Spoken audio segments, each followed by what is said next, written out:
Hello everyone, आज का जो टॉपिक है बहुत ही इंपॉर्टेंट होने वाला है, खास करके जो न्यू ट्रेडर है। आज का जो टॉपिक है इसके अंदर में मैं कवर करने वाला हूँ कि कोई भी एक सक्सेसफुल ट्रेडर है, उनका जर्नी कहाँ से कहाँ तक तय होता है। मीन्स कि कोई भी एक ट्रेडर है और अपना जर्नी स्टार्ट करता है, तो किन किन फेसेस से वो गुजर के आखिरी स्टेज यानी सक्सेसफुल तक पहुंचता है। तो आज का जो वीडियो है बहुत ही इंटरेस्टिंग होने वाला है, और ये जो पॉइंट्स है कुछ फेसेस में डिवाइडेड किया गया है एग्जांपल, और ये जो पॉइंट्स है कुछ फेसेस में डिवाइड करके समझाने का कोशिश करूंगा। अगर हम लोग किसी भी सक्सेसफुल ट्रेडर को देखते हैं तो हम लोगों को लगता है कि ये ओवरनाइट अचीवमेंट है। नहीं, इसके पीछे बहुत ही एफर्ट एंड बहुत ही समय लगा हुआ है। इसके पीछे बहुत ही स्ट्रगल किया गया है, उसके बाद ही कोई आदमी अपने जीवन में कामयाब होता है। क्लियर। अभी जो हम लोग डिस्कशन करने वाले हैं और आप नए हैं, तो आप इस वीडियो से रिलेट कर पाओगे कि आपका जो अभी सिचुएशन है ये कहाँ पे है, आप कौन सा फेसेस में हो। तो आपको एक पूरा रोड मैप मिलेगा कि आपको पूरा कैसे एक जर्नी को कंप्लीट करना है और आप अभी कहाँ पे हो। नो डाउट जो भी ये वीडियो देख रहे हैं उनको बहुत ही हेल्प मिलने वाला है। उनको एक्चुअल में रियलाइज होगा कि कौन सा पॉइंट पे अभी काम कर रहे हैं और कौन सा पॉइंट पे उसके बाद से काम करना स्टार्ट करना होगा, और क्या उनका रोड मैप होगा। सारा एक स्टेप बाय स्टेप हम लोग इसको समझने वाले हैं। तो सबसे पहला फेस है फाउंडेशन फेस। किसी भी बिजनेस का जो भी बुनियाद रखा जाता है या उसका फाउंडेशन किया जाता है, ठीक ट्रेडिंग के अंदर में भी पहला फेस आता है फाउंडेशन फेस।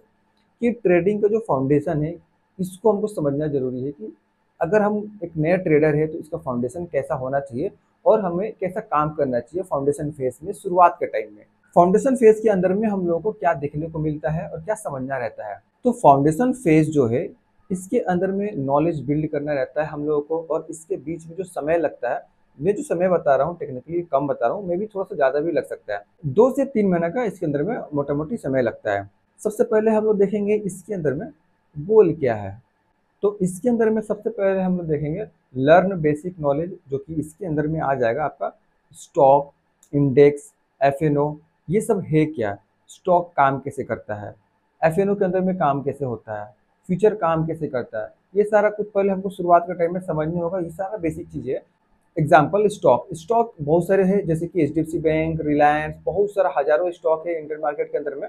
और उसके बाद से इंडेक्स, इंडेक्स भी बहुत सारे हैं। Example Nifty bank, Nifty 50, Fin Nifty, यहाँ पे इंडेक्स भी बहुत सारे हैं। उसके बाद से इसके अंदर में जैसे कि हम लोग बात किए ऑप्शन और फ्यूचर के बारे में। ऑप्शन एंड फ्यूचर पास एक सेगमेंट है, हम लोग किसी भी स्टॉक एंड इंडेक्सेस के अंदर में ट्रेड करते हैं। तो ये सारा कुछ बेसिक है, वो समझना रहता है।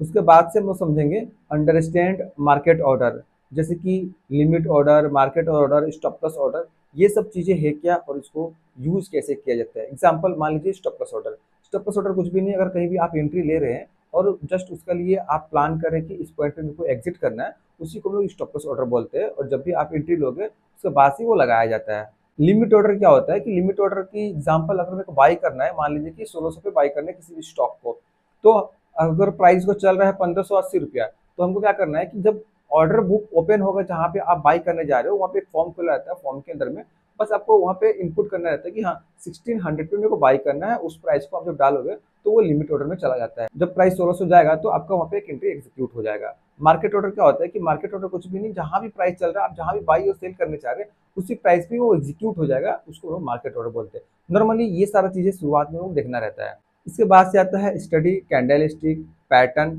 Price action. अब कैंडल स्टिक क्या है, जो आपको मार्केट में रेड और ग्रीन कलर का कैंडल दिखता है वो उसको कैंडल स्टिक बोलते हैं। उसका बहुत सारा नाम होता है। एग्जांपल हैमर, डोजी, बुली सिंगल फिंग, बेरी सिंगल फिंग, बहुत सारा कैंडल स्टिक है, बहुत सारा भी नाम है। हमको थोड़ा सा उसको लर्निंग करना रहता है। कैंडल स्टिक होने के बाद हमको थोड़ा सा पैटर्न को समझना रहता है। पैटर्न जैसे कि यहाँ पे मैं शो कर दे रहा हूँ, bullish rectangle pattern, bullish flag pattern, bearish flag pattern, ये कुछ पैटर्न है। तो ये सब पैटर्न को हमको समझना रहता है। फिर टेक्निकली हमको प्राइस एक्शन देखना रहता है। प्राइस एक्शन से पता चलता है कि कहाँ पे बायर आ रहे हैं, कहाँ पे सेलर एक्टिव हो रहे हैं। ये सब पॉइंट हम लोग को देखना रहता है। और थोड़ा सा हम लोगों को समझना रहता है कि support and resistance, support work कैसे करता है, रेजिस्टेंस वर्क कैसे करता है। सपोर्ट पे एग्जांपल बायर एक्यूमुलेशन कर रहे हैं या रेजिस्टेंस पे सेलर एक्यूमुलेशन कर रहे हैं, ये सारा पॉइंट हम लोग को समझना रहता है। और इसके अंदर में इंपॉर्टेंट चीज आता है learn risk management, capital management. Example, अगर आप कहीं भी ट्रेड प्लान कर रहे हैं तो उसके अंदर में रिस्क को मैनेज करना बहुत ही ज्यादा इंपॉर्टेंट होता है। अगर मान लीजिए आपका 100 रुपये का रिस्क है या 1000 रुपये का रिस्क है पर ट्रेड के अंदर में, एक ट्रेड के अंदर में, तो आपको क्या करना है कि जब भी आप ट्रेड प्लान करोगे वहाँ पे 100 रुपीज का अगर रिस्क है तो 100 रुपीज का रिस्क लेकर ट्रेड करेंगे, या 1000 रुपीज का अगर आपका रिस्क है तो 1000 रुपीज के रिस्क लेकर हम ट्रेड को प्लान करेंगे। और कैपिटल मैनेजमेंट, इसमें क्या है, आपके पास जो भी XYZ कैपिटल है इसके अंदर में कम से कम 1% एंड ज़्यादा से ज़्यादा 1.5% का रिस्क लेके हम ट्रेड को प्लान करेंगे। यानी अगर लॉसेस हो रहा है तो 1 से 1.5% ही लॉसेस हो, उससे ज़्यादा ना हो आपका कैपिटल का। ओके, तो इतना कुछ हमको समझने के बाद हम जाकर ट्रेड करना स्टार्ट कर सकते हैं। बस याद रहे कि अगर इतना समझने के बाद अगर आप ट्रेड करने जा रहे हैं तो मात्र 100 रुपये का रिस्क लेके आप ट्रेड कर सकते हैं और दिन भर में आपको एक ही ट्रेड करना है, इससे ज़्यादा नहीं। तो अभी तक जो हम लोग समझे ये फेस 1 में आता है, फाउंडेशन फेस इसको बोला जाता है कि मतलब किसी भी जैसे कि बिजनेस का या किसी भी घर का एक नींव रखाता है, उसी तरह ट्रेडिंग का आप नींव रख रहे हैं फाउंडेशन फेस के अंदर में। इसके अंदर में बेसिक चीज़ें हम लोग सीख गए, तो हमको पता चलता है कि हाँ, एक कुछ बेसिक चीज़ें पता चला है जिसकी वजह से हम इसके अंदर में काम कर सकते हैं। उसके बाद से नेक्स्ट आता है स्ट्रेटेजी फेज, जिसमें आप फाइंड करोगे अपना एज, जहाँ पे आप डिसाइड कर पाओगे कि आपको कौन सा टाइप का ट्रेड करना चाहिए। जैसे कि इसके अंदर में मैं समझाऊंगा कि कौन कौन सा टाइप का ट्रेड होता है। इसके अंदर में गोल क्या होता है कि अपने आप को डेवलप करना रहता है एक प्रॉफिटेबल अप्रोच के साथ में। सबसे पहला पॉइंट इसके अंदर हम लोग देखेंगे, choose your trading style, means कि आपको कौन सा टाइप्स का ट्रेड करना है। ट्रेड बहुत ही टाइप्स का होता है, एग्जांपल मान लीजिए कि स्विंग ट्रेड करना है या नॉर्मल इंट्राडे ट्रेड करना है, या आपको स्कैल्पिंग ट्रेड करना है, या आपको इन्वेस्टिंग एंड होल्डिंग के ऊपर ट्रेड करना है। और सेगमेंट के अंदर में जाएंगे तो बहुत सारा सेगमेंट है, एग्जांपल आपको क्या FNO के अंदर में ट्रेड करना है, फ्यूचर के अंदर में ट्रेड करना, ऑप्शन बाइंग करना, ऑप्शन सेलिंग करना, बहुत सारा सेगमेंट है। जब आप शुरुआत के टाइम में चीज़ों को एब्जॉर्व करोगे तब आपको वहाँ पे थोड़ा सा रियलाइज होगा आपको कौन सा चीज़ है जो कि अच्छा लग रहा है। फिर आप वहाँ पे एक उसको चूज करोगे, उसके बाद से आप वहाँ पे ट्रेड करना स्टार्ट कर सकते हो। एग्जाम्पल अगर मैं बोलूँगा कि आपको कैसे स्टार्ट करना चाहिए, तो नो डाउट इक्विटी में स्टॉक के ऊपर में आप लोगों को ट्रेड करना स्टार्ट करना चाहिए शुरुआत के टाइम में। इसके अंदर में आप लोग इंडिकेटर को पढ़ सकते हैं। एग्जांपल अगर आपको अच्छा लग रहा है मूविंग एवरेज, आप मूविंग एवरेज को शुरुआत में अपना सहारा बना सकते हैं ट्रेड करने के लिए। या आपको कोई और इंडिकेटर अच्छा लग रहा है, जैसे मान लीजिए RSI है, अगर आपको RSI इंडिकेटर अच्छा लग रहा है तो आप उस इंडिकेटर को यूज़ कर सकते हैं। लेकिन एक बात हमेशा याद रखिए, आप जब इंडिकेटर यूज़ कर रहे हैं तो 1 से 2 इंडिकेटर यूज़ कीजिए, उससे ज़्यादा कभी भी मत जाइए। तीसरा, बेस्ट रहेगा कि आप इंडिकेटर यूज़ ही ना करो।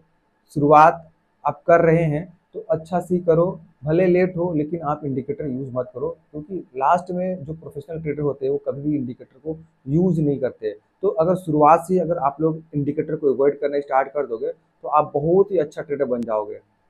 इसके अंदर में हम लोग देखेंगे बैक टेस्ट करना। एग्जांपल अगर आप XYZ कोई स्ट्रेटेजी को ट्रेड कर रहे हैं, या कोई सिस्टम को आप ट्रेड कर रहे हैं, या कोई सेटअप को ट्रेड कर रहे हैं, या कोई कैंडलस्टिक को ट्रेड कर रहे हैं, या कोई इंडिकेटर को आप ट्रेड कर रहे हैं, तो इसके ऊपर आपका काम रहता है कि थोड़ा सा बैक टेस्ट करें ये काम कैसे कर रहा है। बैक टेस्ट मतलब क्या है, जो मार्केट गुजर चुका है, जो हो चुका है, बस पीछे जाके हम लोग उसी इंडिकेटर को या उसी सेटअप को जाके हम लोग रीप्ले करके देख सकते हैं कि ये आपका सेटअप है, इसके हिसाब से आपको यहाँ पे एंट्री मिला है क्या, यहाँ पे प्रॉफिट हो रहा है क्या, यहाँ पे लॉस हो रहा है।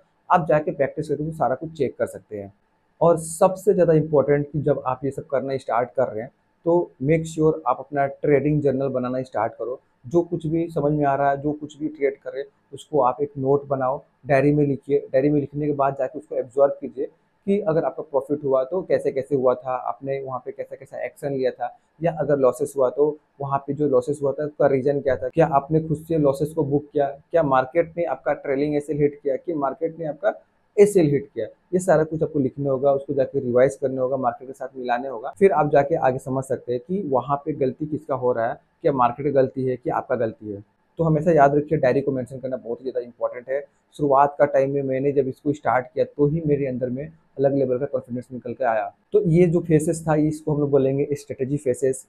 इसके अंदर में हम लोग समझेंगे, सीखेंगे कि कौन सा स्ट्रेटेजी आपको अच्छा लग रहा है, कौन सा सेटअप आपको अच्छा लग रहा है। और उसके बाद से जो नेक्स्ट आने वाला है वो है नंबर 3, कैपिटल प्रोटेक्शन फेसेस, जो कि बहुत ही ज़्यादा इंपॉर्टेंट है ट्रेडिंग के अंदर में।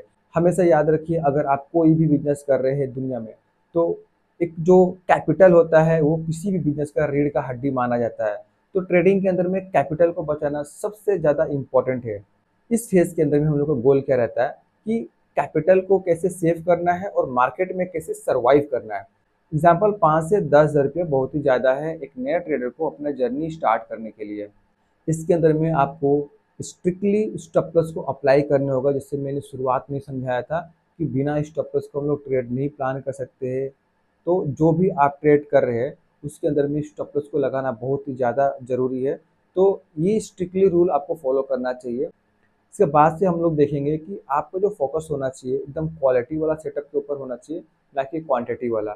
इसका मतलब सिंपल है कि आप जहाँ भी एक एंट्री प्लान कर रहे हैं उसके अंदर में बहुत सारा क्वालिटी होना चाहिए। एग्जांपल, अगर आप कहीं ब्रेकआउट पे ट्रेड करें, वहाँ पे अगर आप इंडिकेटर यूज़ करें तो दोनों ही एक साथ में बता रहा है कि हाँ यहाँ पे बाई करना चाहिए, तभी आप जाके बाई करोगे। एक इंडिकेटर प्लस आपका ब्रेकआउट का स्ट्रेटेजी जो भी है, कैंडल स्टिक जो भी है, अगर वहाँ पे वो दोनों मिलकर बता रहा है तो इसका मतलब क्या है कि आप स्ट्रॉन्ग स्ट्रेटेजी को यूज़ कर रहे हैं।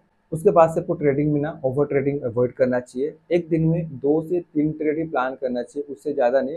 लेकिन मेरे हिसाब से अगर एक कोई नया ट्रेडर है तो ये भी ज़्यादा है। मेरे हिसाब से एक दिन में एक ही ट्रेड करना चाहिए। अगर कोई भी नया ट्रेडर अपना जर्नी स्टार्ट कर रहा है तो शुरुआत के टाइम में सिंगल एक ट्रेड काफ़ी है। एंड उसके बाद से जैसे ही आप ये सब कर रहे हैं तो उसके बाद से आपको हर हफ्ता में अपना ट्रेड का एनालाइज करना होगा। आपने काम कैसा किया, ये जो हफ्ता गया कैसा गया, क्या प्रॉफिट हुआ क्या लॉस हुआ, सारा को समझना होगा, सारा को लिखना होगा। फिर जाके आप जज कर पाओगे कि आप काम कैसे कर रहे हो, कि आप क्या लॉसेस कर रहे हो, कि आप क्या प्रॉफिट कर रहे हो। वो सारा जब आप हिसाब करोगे कि पूरा एक वीक में क्या रिजल्ट निकल के आया है, फिर आपको अच्छा से आइडिया हो जाएगा कि आप काम कैसे कर रहे हैं। उसके बाद से नंबर 4 पे आता है कंसिस्टेंसी फेस। अब इतना कुछ सीखने के बाद जो कुछ आप अप्लाई करना स्टार्ट किए, ट्रेड करना स्टार्ट किए, बस आपको जो चीज़ अच्छा लगा उसके ऊपर में कंसिस्टेंसी काम करना चाहिए। इसके अंदर में गोल क्या होना चाहिए कि जो मैं कैपिटल यूज़ कर रहा हूँ ट्रेडिंग में, इससे कुछ रिटर्न हम लोग निकाल पाए, जनरेट कर पाए। इवन अगर मंथ के अंदर में मान लीजिए आपका 2% का प्रॉफिट हो रहा है एंड या 3% या 5%, ये भी प्रॉफिट जो है ना बहुत है। क्योंकि ये 2% 3% जो लोग सोचते हैं कि कम है ना, वो ट्रेडिंग में पैसा कभी नहीं कमा सकते। क्योंकि अगर एक्चुअल में अगर 2% 3% अगर निकालना स्टार्ट कर दिए मंथ के हिसाब से, तो एंड ऑफ जाके देखोगे ईयर में कितना हो रहा है, नहीं भी तो 30% का रिटर्न होता है, यानी एक साल में 30%। तो ये जो 30% का रिटर्न है ना, आप जाके बैंक में भी देखोगे तो नहीं मिलने वाला है। ओके, तो इसीलिए जो रिटर्न है ना 2% 3% मंथ के हिसाब से, तो ये रिटर्न खराब नहीं है। इसके अंदर में मेन गोल क्या है, जो स्मॉल कैपिटल से हम ट्रेडिंग स्टार्ट किए हैं उसके ऊपर में कुछ प्रॉफिट जनरेट कर पाए। तो ये कैसे होगा, एग्जाम्पल आप ट्रेडिंग कर रहे हैं कंटिन्यू, बहुत अच्छा है। अगर आप मान लीजिए मंथ में 2% 3% भी प्रॉफिट निकाल रहे हैं पूरा मंथ में, जो भी XYZ आप कैपिटल यूज कर रहे हैं उसका, तो ये जो रिटर्न है ना बहुत ही बड़ा रिटर्न है। इसको छोटा रिटर्न हम लोग नहीं मान सकते, क्योंकि एंड में अगर जाके ईयरली बेसिस पे हम लोग देखेंगे तो जो 3% का जो रिटर्न आ रहा है, तो मोर देन 30% का रिटर्न बन के निकलता है। क्योंकि अगर कहीं भी बैंक में भी जाके हम लोग देखेंगे कि रिटर्न ऑफ परसेंटेज कितना मिल रहा है, तो अगर आप वहाँ पे जाके देखोगे कि हाँ मैं वहाँ पे 1 लाख रुपए इन्वेस्ट किया था, बैंक के अंदर में डिपॉजिट किया मान लीजिए, तो उसका हार्डली 8% 9% का रिटर्न मिलता है।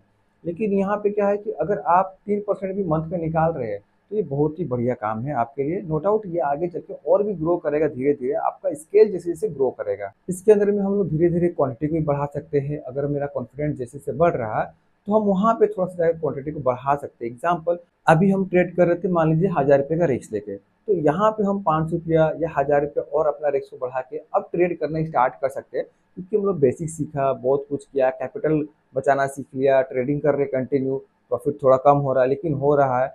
वहाँ पे हम लोग थोड़ा सा रिस्क भी बढ़ा सकते हैं, क्योंकि अगर हम कंटिन्यू काम सही कर रहे हैं तो नो डाउट हम रिस्क बढ़ा सकते हैं। आपको यहाँ पे अपना साइकोलॉजी को डेवलप करना रहता है, आपका जो माइंड है उसका ऊपर काम करना रहता है। उसके बाद से डिसीजन लेना, अगर एंट्री ले रहे हैं तो क्या, अगर एंट्री गलत है वहाँ पे क्विक डिसीजन लेना रहता है, क्या एग्जिट करे कि होल्ड करे। अगर आपको प्रॉफिट दिख रहा है तो वहाँ पे आपको वहाँ पे डिसीजन लेना रहता है कि इस प्रॉफिट को क्या करे, इसको होल्ड करे कि एग्जिट करे। तो इसके अंदर में अपना माइंड और अपना साइकोलॉजी को डेवलप करना रहता है। आपको पेशेंस से काम करना रहता है। इसके अंदर में आपको कभी भी जल्दबाजी नहीं करना है, आपको इमोशनल में ट्रेड नहीं करना है और अपने इमोशन पे हमेशा कंट्रोल रखना है। उसके बाद से इसके अंदर में हम लोग देखेंगे कि जो आपका रिस्क रिवॉर्ड रेशियो है वो कैसा है, प्लस आपका जो मंथ का जो एंड में जो रिटर्न आ रहा है वो कैसा है। ये सारा कुछ कैलकुलेशन करना बहुत ज़्यादा जरूरी रहता है। उसके बाद से आप जैसे जैसे ट्रेडिंग अच्छा करने लगोगे तो वहाँ पे आपका काम स्टार्ट होता है डाइवर्सिफाई करना। एग्जाम्पल, आप यहाँ पे इंट्राडे ट्रेड कर रहे हैं, कुछ प्रॉफिट कमा रहे हैं, तो यहाँ से कुछ कैपिटल अगर ग्रो हो रहा है, कुछ पैसे को हम होल्डिंग इन्वेस्टिंग में पैसा को इन्वेस्ट कर रहे हैं, धीरे धीरे किसी स्टॉक को बाई कर रहे हैं लॉन्ग टर्म के लिए, तो उसमें क्या होता है फिर कैपिटल को डाइवर्सिफाई करना स्टार्ट कर देते हैं लोग। उसके बाद से मार्केट हमेशा चेंज हो सकता है, आपका जो माइंड है उसको कूल डाउन रखना है। हमेशा याद रखिए आपका जो माइंड है एकदम स्ट्रांग रहना चाहिए मार्केट के अंदर में। एंड उसके बाद से लास्ट स्टेज आता है नंबर 5, प्रोफेशनल फेस, जो कि लॉन्ग टर्म वेल्थ क्रिएट करने के लिए एक अच्छा सा ट्रेडर रेडी होके निकल के आता है और वहाँ पे अपना एक वेल्थ क्रिएट करता है। एग्जाम्पल, धीरे धीरे धीरे इतना स्ट्रगल करने के बाद कोई एक ट्रेडर इतना अच्छे जगह पे पहुंचता है जहाँ पे एक अच्छा ट्रेड प्लान करता है और बहुत ही बड़ा पैसा कमाना स्टार्ट करता है। एग्जाम्पल मान लीजिए महीने में 10 लाख कमा रहा, 20 लाख कमा रहा, या महीने में 50 लाख कमा रहा। इवन बहुत सारे ऐसे ट्रेडर हैं जो कि महीने में करोड़ रुपए भी कमा रहे हैं। तो वहां तक पहुंचने का जो सफर है ना, ये धीरे धीरे स्टेप बाय स्टेप होता है। अब जाके जब देखेंगे हम लोग, जनरली इसके अंदर में गोल क्या होता है कि ट्रेडिंग से कंटिन्यू हम लोग पैसा कमाते रहे। जब हम लोग सारा कुछ सीख लेंगे, फिर इसके अंदर में ट्रेड करना स्टार्ट करेंगे, हाई प्रोबेबिलिटी वाला। उसके बाद से इसके अंदर में हम लोग एक्सप्लोर करते हैं वर्ल्ड के सारे मार्केट को। एग्जांपल, अगर मेरे को क्रिप्टो में ट्रेड करना है, गोल्ड में ट्रेड करना है, स्टॉक में ट्रेड करना है, ये सारा कुछ जाके हम लोग वहाँ पे ट्रेड करना स्टार्ट कर सकते हैं। सारा कुछ ऑटोमेटिकली ही होना स्टार्ट हो जाएगा जैसे जैसे अपने आप को आप इसके अंदर में समय बिताओगे, अपने आप को धीरे धीरे ग्रो करोगे, स्केल अप करोगे, तो ये सारा कुछ धीरे धीरे ऑटोमेटिकली स्टेप बाय स्टेप ना पार्ट बाय पार्ट चेंज होते रहेगा। आप एक जगह से दूसरी जगह खुद पे खुद शिफ्ट हो जाओगे इसके अंदर में। उसके बाद से आप लोग बड़े बड़े ट्रेडिंग कम्युनिटी से जुड़ना स्टार्ट कर दीजिएगा। आपके पास में जो अच्छा अच्छा आइडिया होगा उसको आप शेयर करना स्टार्ट कीजिएगा। उसके बाद से इसके अंदर में आप लोग इन्वेस्टमेंट करना स्टार्ट कर दीजिएगा। आई होप जो कुछ भी मैंने यहाँ पे समझाया अभी आप जाकर रिलेट कर पाओगे कि आप कौन सा फेस में हैं। उसके बाद से आप जाकर डिसीजन कर सकते हैं कि ये फेज से निकल के दूसरा फेज में कैसे जाए, या स्टेप बाय स्टेप आपको काम कैसे करना चाहिए। अभी लास्ट में मैं आपको एक बात बता रहा हूँ जो कि बहुत ही इंपॉर्टेंट है, ध्यान से सुनिए। सबसे पहले ट्रेडिंग में ना अपना कैपिटल को बचाना सीखिए।